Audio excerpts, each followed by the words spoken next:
Ram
जन विष्णुपाद परमहंस परिव्राजकाचार्य श्रीमद अभयचरणारविंद भक्ति वेदांत स्वामी चल प्रभुपाद की ISKCON विवरी founder divine grace Prabhupada की जन विष्णुपाद परमहंस परिव्राजकाचार्य श्रीमद भक्ति सिद्धांत सरस्वती गोस्वामी प्रभुपाद की अनंत कोटि वैष्णव वृंद की श्री राधा माधव वस्तु सखी वृंद की श्री पंच तत्व की श्री नरेश भगवान प्रहलाद महाराज की श्री जगन्नाथ बलदेव सुभद्रा महाराज की श्री राम संकीर्तन की गौर भक्त वृंद की जय गौर Premanand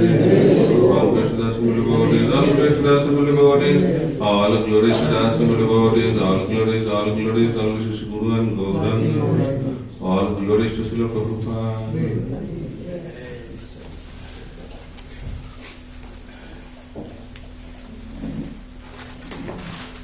Om Jnana-timirandasya Jnananjana Shalakaya Chakshurunmilitam Jayana Tasmai Shri Gurave Namaha Shri Chaitanya Vishtam Sthapitam Jana Bhutale Shayurupa Kadamayyam Dadati Padantikam Vandeham Shri Guru Shri Jata Padakamalam Shri Gurung Vaishnavansya Shri Rupam Sagrajatam Sahagana Raghunathamritantam Sajivam Sadvaitam Savadutam Parijana Sahitam Krishna Chaitanya Devam Shri Radha Krishna Padam Sahagana Lalita Shri Vishakhamritanscha Namo Vishnu Padaya Krishna Prasthaya Bhutale Srimate Bhakti Vedanta Swami Namini Namaste Saraswati Devi Gauravani Pracharini Nirvishesha Sunnavadi Paschat Dishatarini Vancha Kalpatarubhasya Vipasindhu Bharevacha Patitanam Pavanebho Vaishnavebho Namo Namaha Namo Mahavadannaya Krishna Prema Pradayate Krishnaya Krishna Chaitanya Namne Gaudatishte Namaha He Krishna Karuna Sindhu Dinabandha Jagatpate Gopesha Gopika Kanta Radha Kanta Namaste Tapta Kanchana Gaurangi Radhe Vrindavaneshwari Vishamanu Sute Devi Pranamami Haripriye Jai Shri Krishna Chaitanya Prabhu Nityananda Shri Advaita Gadadhar Shivasadi Gaura Bhakta Vrinda Hare Krishna Krishna Krishna Hare Hare Hare Rama Rama Rama Hare Hare. Prabhu, you have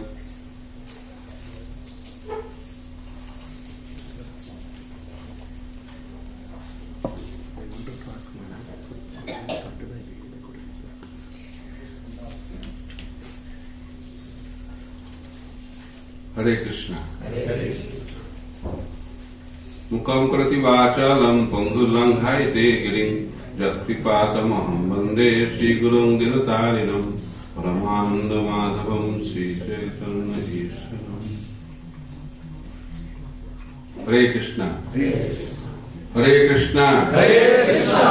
Krishna Krishna. Krishna Krishna. Hare Hare. Hare Hare. Hare Rama. Hare Rama. Hare Rama. Hare Rama. Rama Rama. Rama Rama. Hare Hare. Hare Hare. सब भक्त तो आनंद में हैं तो जोर से क्यों नहीं बोलते हैं? तब खुश है तो जोर से बोली हरि बोल।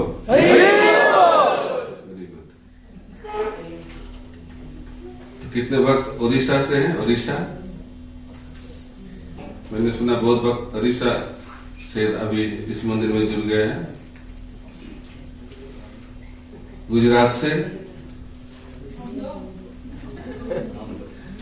उत्तर प्रदेश, मध्य प्रदेश, बिहार, झारखंड,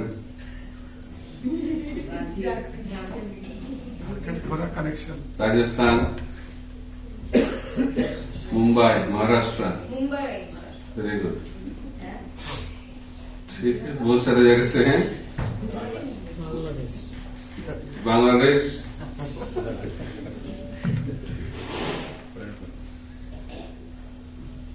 हरे कृष्णा। कितने भक्त इधर नियमित रूप से घर में 16 माला जप करते हैं? 16 माला अभी भी कोई नहीं, कुछ भक्त नहीं करते हैं। 8 माला करते हैं, 16 माला नहीं होता है। 8 माला, 4 माला, 2 माला, 1 माला, शून्य माला।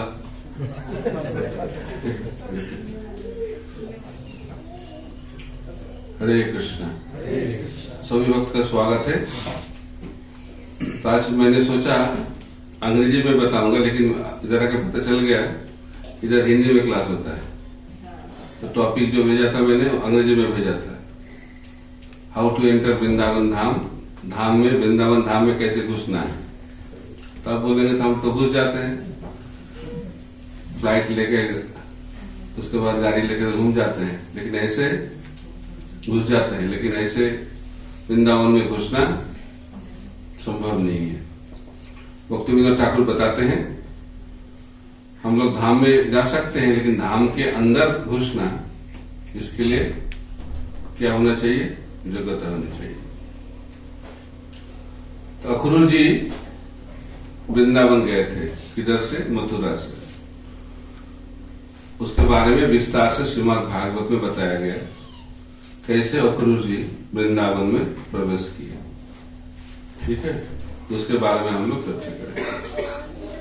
तो आप सब जानते हो कृष्ण भगवान मथुरा में जन्म ली, कंस के कारागार में। उसके बाद चले गए गोकुल में।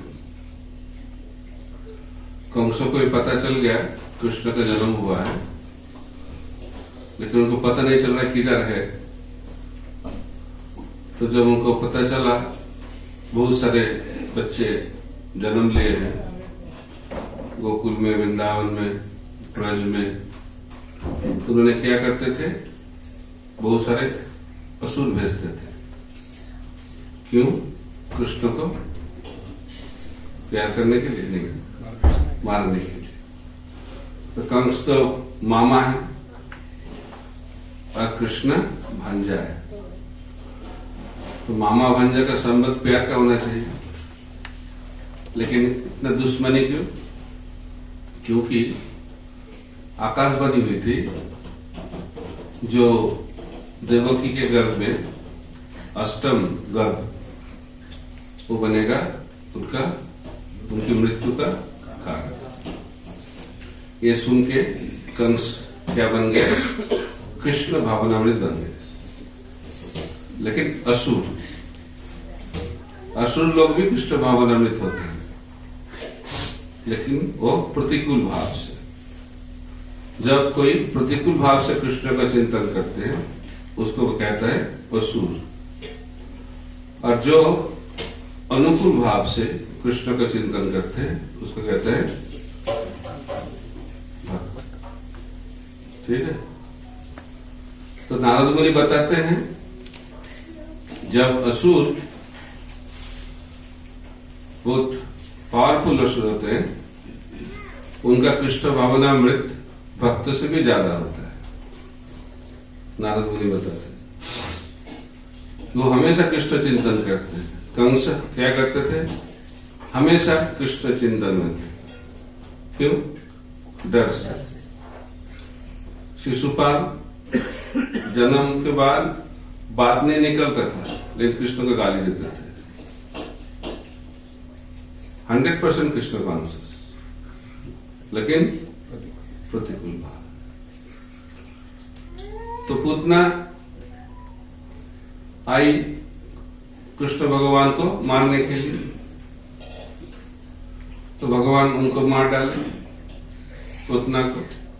और मारने के बाद पूतना चली गई गोलोक वृंदावन। कैसे स्वरूप में? धात्री स्वरूप, नाश बन गई, मां जैसी।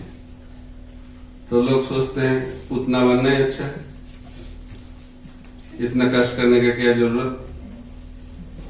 लेकिन आचार्य लोग बोलते हैं पूतना भगवत धाम गई है, लेकिन उनको सेवा करने का कोई अधिकार नहीं है, उसको देखने का परमिशन, दूर से देख पाएंगे कैसे भक्त लोग कृष्ण को सेवा करते हैं, लेकिन उनको सेवा अधिकार कभी नहीं मिलेगी। तो सेवा अधिकार मिलना है तो क्या बनना पड़ेगा, भक्त बनना पड़ेगा। तो इसीलिए असुर बनने का इच्छा नहीं होनी चाहिए। भगवत धाम जाना हम जो हमारे जिंदगी का लक्ष्य नहीं होना चाहिए। जीवन का लक्ष्य क्या होना चाहिए, भगवान की सेवा। क्योंकि जो भगवान की सेवा में जुड़ते हैं वही भगवत धाम में, वही जगह भगवान बन जाता है, वही जगह भगवत धाम बन जाता है। तो वृंदावन धाम क्या है, जिधर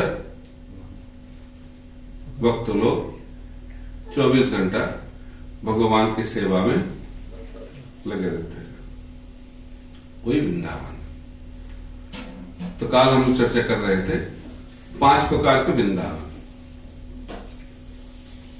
जो उधर क्लास सुने थे उसको पता है। तो 5 प्रकार के वृंदावन। पहला गोलोक वृंदावन।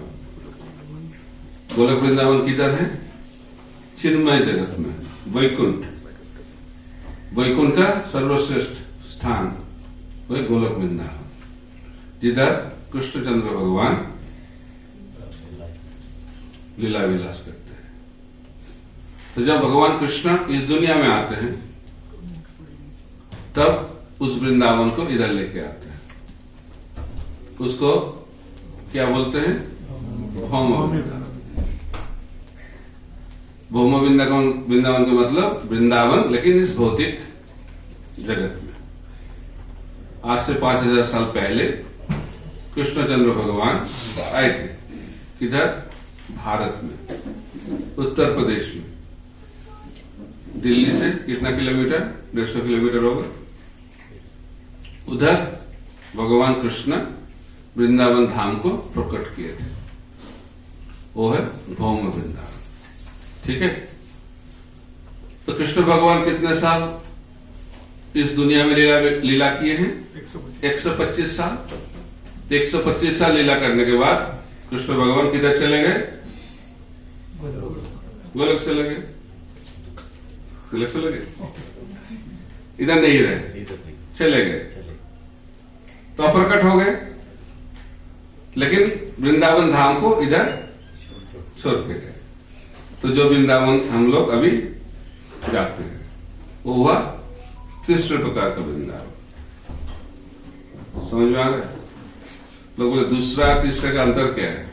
दूसरा जब भगवान थे उस टाइम का वृंदावन, और तीसरा है भगवान अप्रकट होने के बाद जो वृंदावन।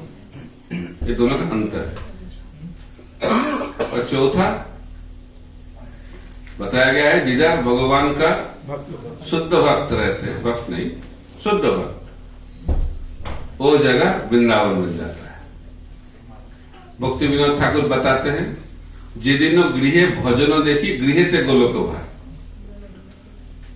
भक्ति विनोद ठाकुर बोलते हैं, जब देखता हूं मेरे घर में 24 घंटा भगवान की सेवा हो रही है तो मेरा घर नहीं लगता है, लगता है बन गया वृंदावन। रूप सनातन रामकेली गांव में रहते थे, नवाब हुसैन शाह का हेडक्वार्टर, राजधानी, लेकिन वो जगह बन गया वृंदावन। राधा कुंड, श्याम कुंड, मदन मोहन, ये सब चीज, गोवर्धन, सब प्रकट हो गए। क्यों, भगवान के शुद्ध भक्त। इसलिए भक्तिदाता सरस्वती ठाकुर प्रभुपाद मायापुर में थे, उधर वृंदावन को प्रकट किया। तो जिधर भगवान के शुद्ध भक्त रहते हैं वो जगह वृंदावन बन जाता है। ये हुआ चौथा। पांचवा, चैतन्य महाप्रभु बताते हैं, जब जगन्नाथपुरी में रथ यात्रा के समय जगन्नाथ के सामने जब भगवान श्री चैतन्य महाप्रभु नृत्य करते थे, बहुत गाना गाते थे, और एक गाना में बोलते हैं, मोर मोन वृंदावन। बताए मेरा मन वृंदावन है। तो किसका मन वृंदावन? महाप्रभु का मन। महाप्रभु का मन क्या है? हमेशा वृंदावन के चिंतन में मग्न रहते हैं। तो जिसका मन 24 घंटा वृंदावन के चिंतन में मग्न रहेगा, उस मन बन जाएगा वृंदावन। इसीलिए वृंदावन जाने से पहले मन को वृंदावन बनाना बहुत जरूरी है। और जिसका मन वृंदावन बनेगा वही वृंदावन में घुस सकते हैं, प्रवेश कर सकते हैं, उसके बाद रह सकते हैं, और उसके बाद गोलोक वृंदावन जा सकते हैं। ठीक है। तभी देखते हैं अक्रूर जी क्या करते हैं। तो कंस ने सोचा मैं इतना असुर भेज रहा हूं, हर रोज भेजते थे।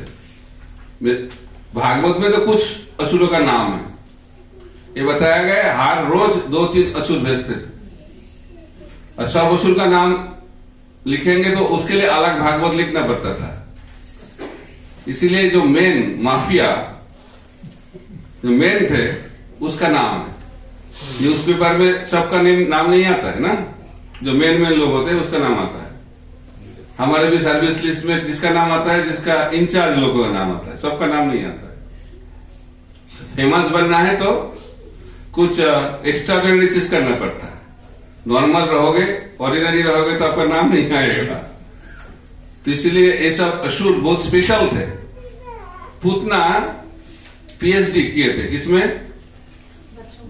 बच्चों को मारने में एक्सपर्ट। इतने सारे बच्चे को मार डाला।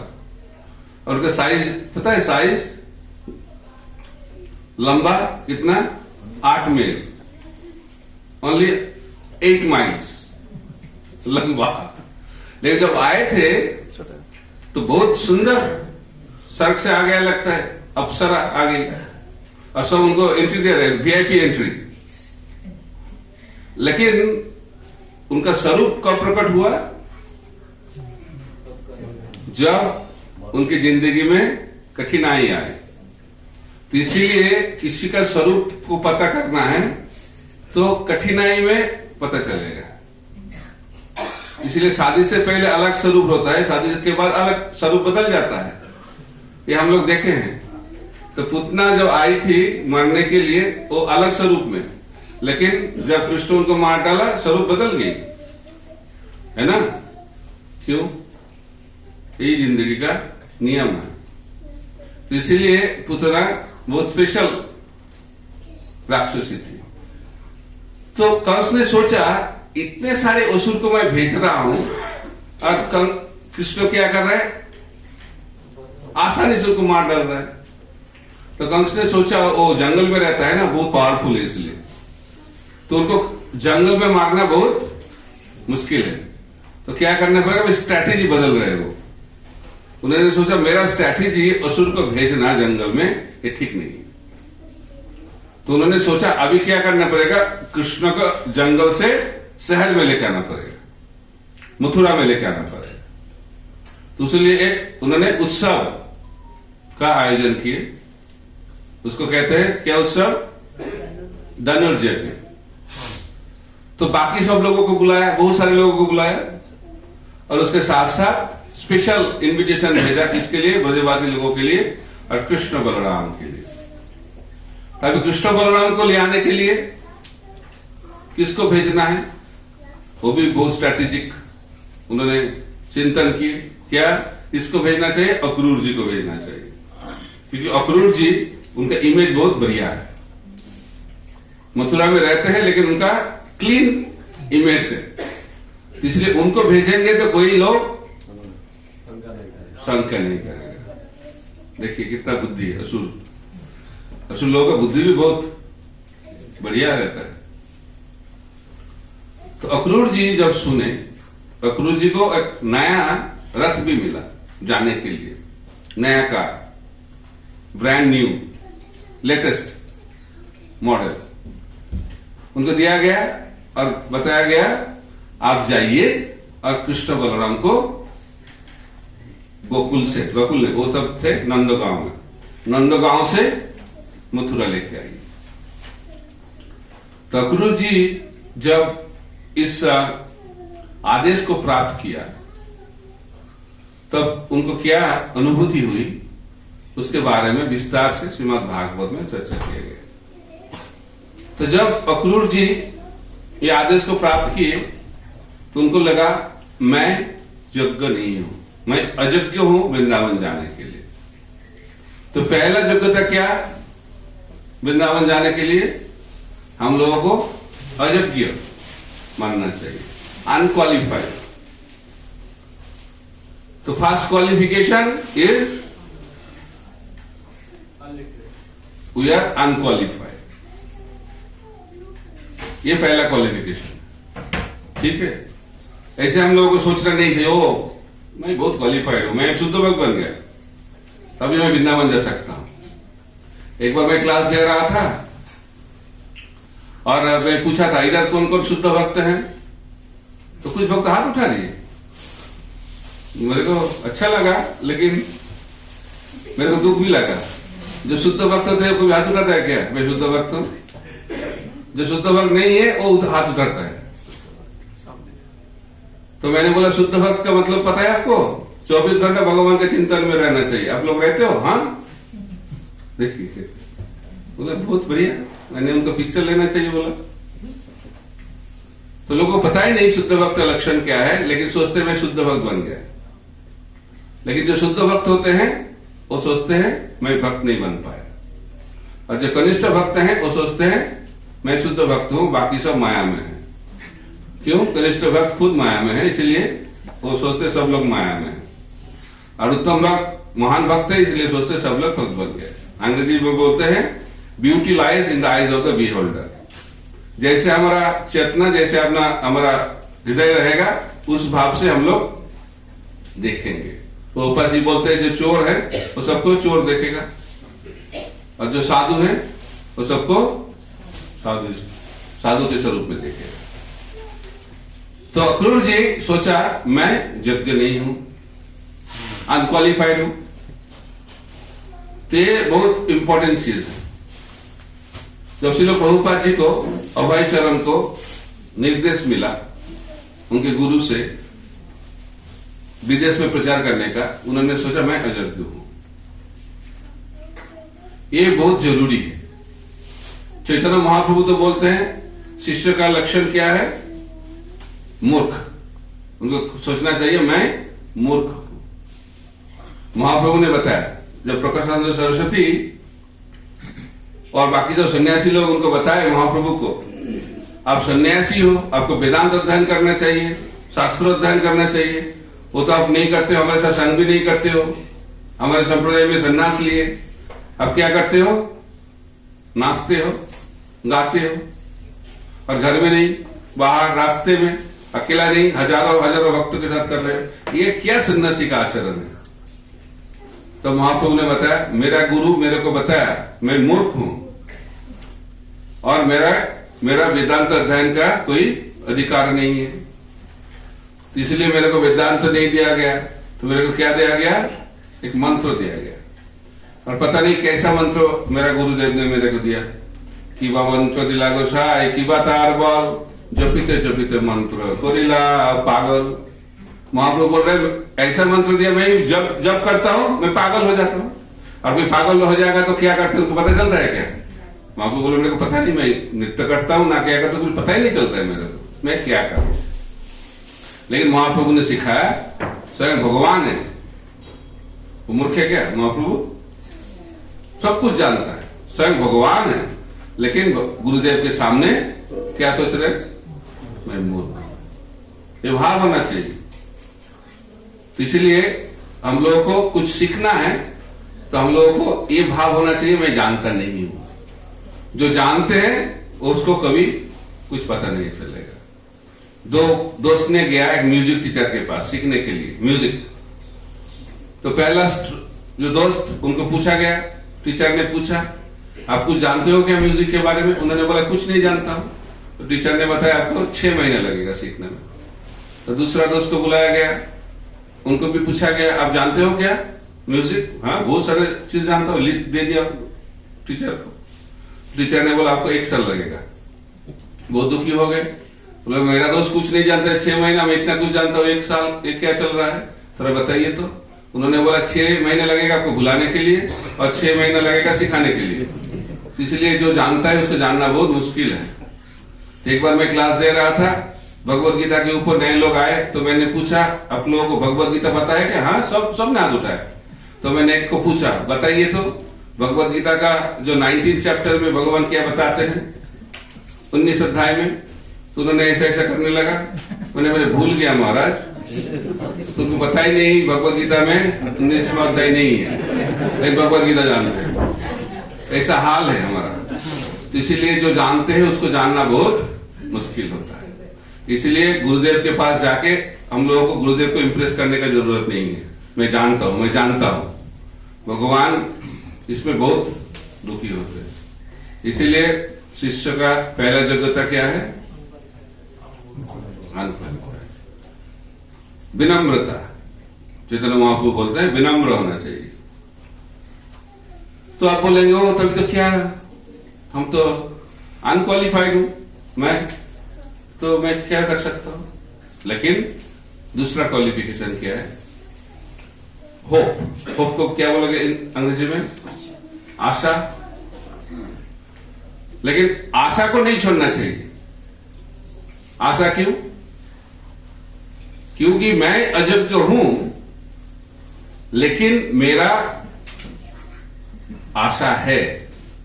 किसकी आशा? भगवान की कृपा पाने का। और गुरु जी सोच रहे थे पूतना, अगासुर, बकासुर, तिनावर्त इतने सारे असुर कृपा प्राप्त किए, तो मेरा भी चांस है ना। एक भक्ति विनोद ठाकुर तो और भी विनम्र भाव दिखाते हैं। वो बोलते हैं गोपीनाथ आमी की दोषे दोषी, असुर सकल पाइल चरण विनोद थाकिल बसी। भक्ति विनोद ठाकुर बोल रहे हैं असुर लोग आपका चरण को प्राप्त कर लिए, लेकिन भक्ति विनोद ठाकुर बैठा है, उनको नहीं मिला। तो भक्ति विनोद ठाकुर सोचते हैं वो असुर से भी नीचे है। ये महाभागवत का लक्षण है। तो अक्रूर जी वो सोच रहे थे मेरा चांस है। क्यों? क्योंकि असुर लोग कृपा प्राप्त कर लिए, तो मेरा भी कुछ चांस है, कोई आशा, अभी भी आशा है। तो जो बताया गया है, जो होप छोड़ देते हैं, आशा छोड़ देते हैं, वो मृत व्यक्ति बन जाता है। भक्ति का एक लक्षण है आशा बंध। हमेशा आशा होनी चाहिए। किसकी आशा? भगवान की कृपा जरूर प्राप्त होगा। यह आशा को कभी छोड़ना नहीं चाहिए। तो अक्रूर जी ऐसे भाव को पकड़ किए। तो मैं उदाहरण देता हूं बुलेट का। बुलेट मतलब क्या बोलते हैं बुलेट की हिंदी में? गोली। तो गोली रिवॉल्वर में डालोगे कितना पावरफुल है, लेकिन उस गोली को रिवॉल्वर से निकल लो और ऐसे फेंको, काम करेगा? लेकिन तो गोली है, बुलेट है। तो हम लोग भी बुलेट जैसा। तो रिवॉल्वर कौन है? प्रामाणिक गुरु। वही जब शिष्य गुरु के हाथ में रहेगा तब बहुत पावरफुल बन जाएगा, और लेकिन गुरु के हाथ में नहीं रहेगा बेकार बन जाता है। इसलिए हम लोग अयोग्य हैं, लेकिन हम लोग योग्य गुरु के हाथ में हैं। इसीलिए हमारा आशा है। ये भाव बहुत जरूरी है। इसीलिए खुद के लिए योग्यता नहीं होनी चाहिए, ये भाव होनी चाहिए। लेकिन हम लोग अच्छे संग में हैं, प्रामाणिक गुरु के आश्रय में हैं, गुरु परंपरा के आश्रय में हैं, इसीलिए हमारा कोई है। क्या है? होप। ये दूसरा योग्यता। उसके बाद अक्रूर जी चलना चालू किए रथ से। कब चालू किया? Early morning. ये बहुत इंपॉर्टेंट चीज है। सेवा कब चालू करनी चाहिए? सुबह। सुबह का मतलब लोग बोलेगा मैं सुबह में चालू करता हूं 11 बजे, वो भी सुबह।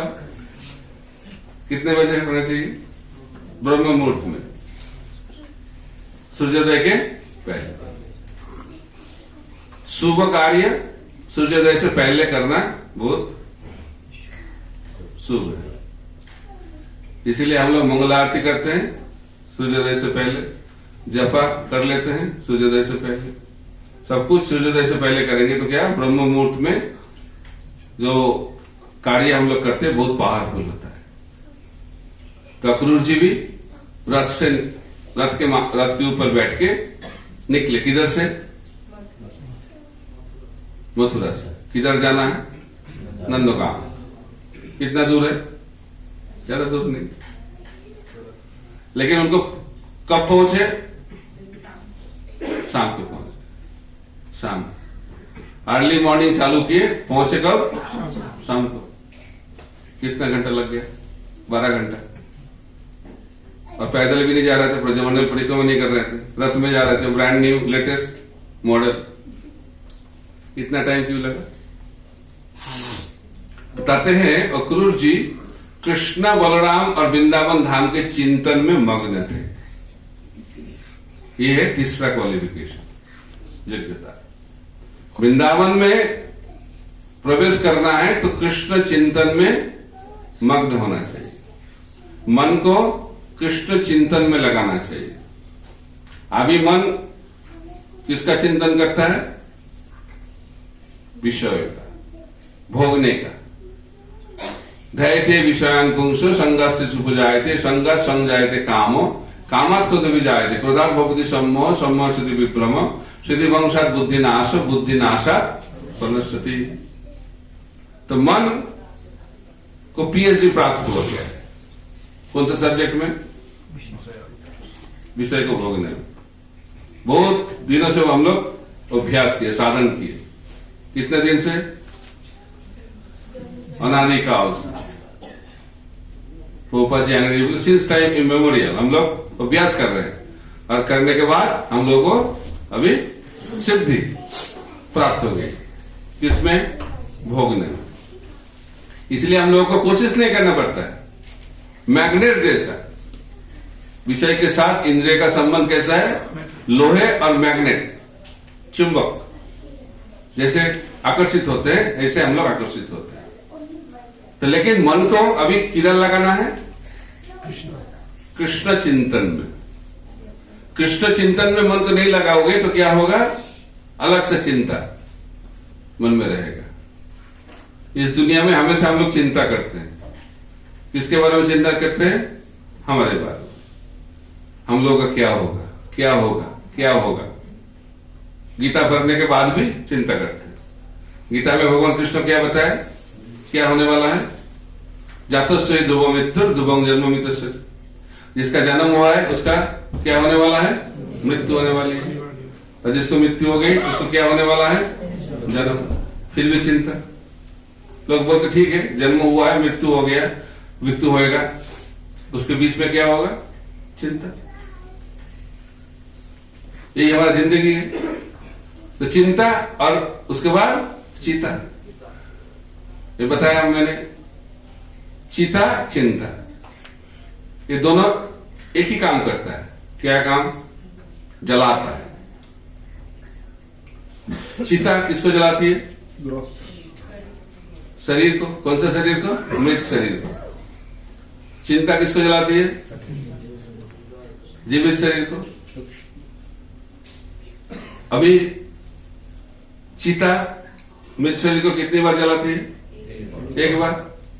चिंता जीवित शरीर को कितनी बार जलाती है? बार बार।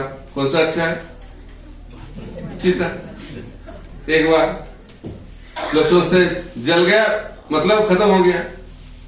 इसीलिए लोग बोलते हैं बंगाल में सुख किधर मिलता है? सपने में। और शांति किधर मिलती है? शमशान में, मरने के बाद, मरने के टाइम जब हम लोग जल जाएंगे तब शांति, ओम शांति। लेकिन उनको पता नहीं, जलने के बाद फिर आना पड़ेगा चिता, उसके बाद चिंता, और चिंता के बाद चिता। कब से चल रहा है? अनादिकाल। इससे मुक्त होने का मार्ग क्या है? कृष्ण चिंतन।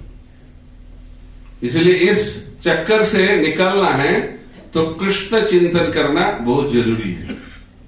भगवान कृष्ण भी बताते हैं भगवत गीता में, भगवत गीता का सार क्या है? मनमना भव, भगवान के बारे में चिंतन करना। 2 बार इस श्लोक को बताया गया है, मनमना भव मद्भक्त मज्जा जीवम नमस्कुरु। तो भगवान का चिंतन करने से क्या होगा? अंत काले च मामेव स्मरण मुक्ता कलेवरम जप्रयाति समद्भावम जाति नस्तत्र असंशय। इसमें कोई संशय नहीं है, भगवान बताते हैं, गारंटी है। क्या गारंटी है? जो व्यक्ति शरीर छोड़ने के समय मेरे बारे में चिंतन करेगा, भगवान बता रहे हैं, वो क्या होगा? उसका मृत्यु के बाद जन्म नहीं होगा इस दुनिया में। वो किधर चले जाएंगे? भगवत धाम चले जाएंगे। तो कृष्ण चिंतन करना अच्छा है और विषय का चिंतन करना अच्छा है? कृष्ण चिंतन ये नहीं होता है, ये समस्या है। बहुत कोशिश करते हैं हम लोग, बहुत कोशिश करते हैं, जितना कोशिश करते हैं नींद आ जाता है। आंख बंद करके कृष्ण चिंतन करोगे तो क्या होगा? सो जाएंगे। प्रभुपाद जी के पास आके एक भक्त ने बताया, एक व्यक्ति ने बताया, मैंने अभी ध्यान कर रहा था, बहुत अच्छा लग रहा है, फ्रेश लग रहा है। प्रभुपाद जी ने फ्रेश लगेगा, इतना अच्छा नींद हुआ तो फ्रेश नहीं लगेगा क्या? तो हम लोग आंख बंद करेंगे तो क्या होगा? कृष्ण चिंतन नहीं होगा, नींद आ जाएगा। इसलिए कलियुग में ध्यान का मार्ग नहीं दिया गया है। ध्यान का मार्ग सत्य युग, अष्टांग युग। कलियुग में ध्यान करोगे तो नींद आ जाएगा। इसलिए कलियुग का युग धर्म है हरिनाम संकीर्तन। संकीर्तन एक है जप, जप में नींद आ जाता है, कीर्तन में नींद नहीं आता है, और संकीर्तन में तो बिल्कुल नहीं आएगा। एक साथ भक्त लोग नित्य करते हैं, कीर्तन करते हैं, इसको कहते हैं संकीर्तन। इसलिए कलियुग में भगवान जानते क्या होगा और उससे भी ज्यादा जानते क्या नहीं होगा। तो कलियुग में ध्यान नहीं हो पाएगा क्योंकि हमारा उतना योग्यता है नहीं। और क्या होगा? इस हरिनाम संकीर्तन में भी रुचि नहीं है। इसलिए भगवान जगन्नाथ के स्वरूप में आते हैं, जगन्नाथ के स्वरूप। और कैसे कृपा करते हैं? महापुरुषार्थ के माध्यम से। ये बताया गया है नवद्वीप धाम में चैतन्य महाप्रभु की कृपा को प्राप्त करना है तो क्या करना चाहिए? हरिनाम संकीर्तन करना चाहिए। और वृंदावन में कृष्णचंद्र भगवान की कृपा प्राप्त करना है तो क्या करना पड़ेगा? ब्रज राज में लोटपोट करना पड़ेगा, ब्रज रज का आश्रय लेना चाहिए। और जगन्नाथपुरी में जगन्नाथ भगवान की कृपा प्राप्त करना है तो क्या करना पड़ेगा? महाप्रसाद खाना चाहिए। बस प्रसाद खाओ, कृपा प्राप्त करो। तो प्रभुपाद जी हम लोगों को 2 भगवान दिए हैं, एक है चैतन्य महाप्रभु और दूसरा है जगन्नाथ। तो हम लोग बोलते हैं एक खाने वाला भगवान, एक नाचने वाला भगवान, है ना? Chaitanya Mahaprabhu dancing god, Jagannath eating god. तो हम लोगों को क्या करना चाहिए? नाचना चाहिए, और भूख लगेगा तो खाना चाहिए। खाते खाते नाचते नाचते भगवत धाम चले जाओ। फिर भी हम लोग बोलते नहीं ध्यान करेंगे। एक कलियुग का लक्षण। तो अक्रूर जी चिंतन कर रहे थे। किसका चिंतन? कृष्ण बलराम वृंदावन धाम का चिंतन। मग्न थे, अब्सॉर्ब थे। इसीलिए उनको पता ही नहीं चल रहा था कि किधर जा रहा है। आगे जा रहा है, पीछे जा रहा है, दाहिने जा रहा है, बाएं जा रहा है, उसको पता नहीं चल रहा था। क्यों? क्योंकि उनका मन किधर था? कृष्ण, कृष्ण भावनामृत थे। इसलिए वृंदावन में प्रवेश करना है तो कृष्ण चिंतन करना बहुत जरूरी है। इसलिए महाप्रभु बताते हैं मोर मन वृंदावन। इन कृष्ण चिंतन कैसे होगा? भगवान के बारे में सुनना चाहिए। श्रवणम कीर्तनम विष्णु स्मरणम। कृष्ण चिंतन तो मैजिक शो नहीं है। उसको प्राप्त करने के लिए क्या करना पड़ेगा? श्रवण करना पड़ेगा भगवान के बारे में। और सुनने के बाद कीर्तन करना चाहिए। जितना श्रवण कीर्तन होएगा उतना स्मरण हो गया। इसलिए हम लोगों को श्रवण कीर्तन करना चाहिए। जब हम लोग बिगिनिंग स्टेज में रहते हैं ज्यादा श्रवण करना चाहिए, और थोड़ा जब हम लोग एडवांस होते हैं कीर्तन करना चाहिए, और जब हम लोग एडवांस और ज्यादा हो जाते हैं स्मरण करना चाहिए। तो स्मरण एडवांस डिवोटी लोग ही कर पाते हैं, लेकिन नियोफाइट बिगिनर्स उन लोगों को फोकस किस में होना चाहिए? ज्यादा श्रवण में। नित्य सिद्ध कृष्ण प्रेम साधक बुनाए, श्रवण आदि शुद्ध चित्ते करो उदय। बताया गया है कृष्ण प्रेम हमारे हृदय में है, लेकिन उसको प्रकट करना पड़ेगा। कैसे हो पाएगा? श्रवण के माध्यम से सुनना चाहिए। तो टाइम तो खत्म हो गया है, तो अभी क्या करना चाहिए पता नहीं। तो अभी 3 क्वालिफिकेशन बताया गया है। पहला क्या था?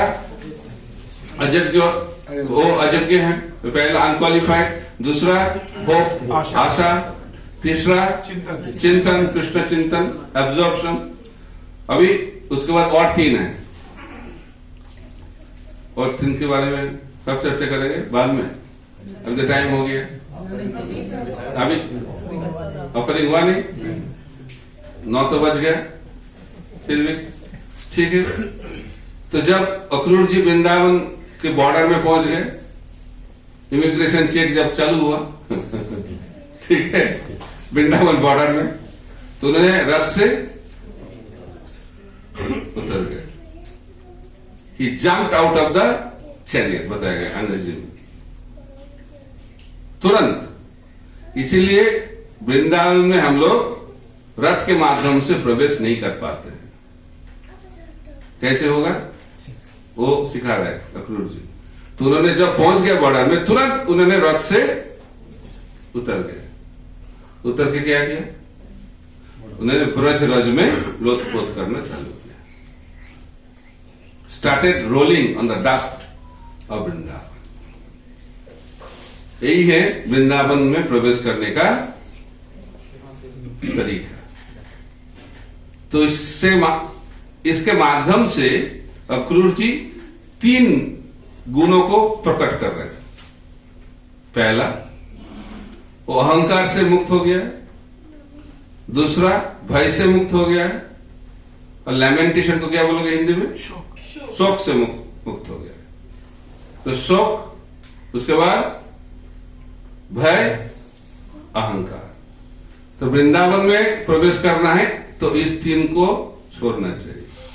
ये 3 चीज रहेगा जिंदगी में, शोक, भय और अहंकार, वो कभी वृंदावन में प्रवेश नहीं कर पाएगा। तो अक्रूर जी अहंकार को कैसे छोड़े?